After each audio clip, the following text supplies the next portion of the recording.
निसर्गाचं वैशिष्ट्य काय असतं ते मी दाखवायला आलेलो आहे. आपण या ठिकाणी वरती बघितलं तर हा बस स्टॉप आहे आणि या बस स्टॉपच्या वरती जे वडाचं झाड आहे त्याच्या पारंब्या या पत्र्याला टिकून पुन्हा इकडून काय वेगळं म्हणजे जमिनीकडे जाण्यासाठी यांनी मार्गक्रम केले. या बस स्टॉपचं जर बघितलं इथं आत येऊन तर या पारंब्याला जर बघितलं तर ही पारंबी बघा एका पत्र्याच्या होलातून खाली आलेली, एका पत्र्याच्या होलातून खाली आलेली आहे. इथं जर बघितलं तर पूर्ण पत्र फुटलेलं आहे आणि पूर्ण वरती जाळायचं हे पारंब्याचं आहे. मी याच्यातून एक जनतेला सल्ला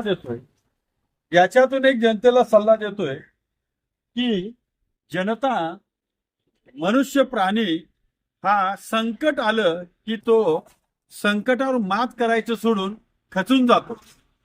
खचून न जाता या वनाच्या पारंब्याचा तुम्ही अभ्यास जर केला तर तुमच्या लक्षात येईल की जसं निसर्ग हा वृक्ष अडचण आल्यानंतर मार्ग बदलून तो परत जिवंत राहण्यासाठी या जमिनीकडे जाण्यासाठी या पारंब्या प्रयत्न करतात, तसाच मनुष्यानं सुद्धा आयुष्यामध्ये संकट आल्यानंतर संकटाला घाबरून न जाता आपण मार्ग बदलून आपण संकटाला पास कसा करता येईल याचा विचार केला पाहिजे.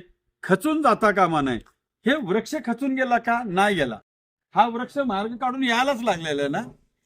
तसं जनतेने पण मार्ग काढायला शिका, खचून जाऊ नका. असं रोज एक नवीन विषयाच्या माध्यमातून सचिनभाऊ कदम या झाडाच्या माध्यमातून एक उदाहरण देतोय. धन्यवाद.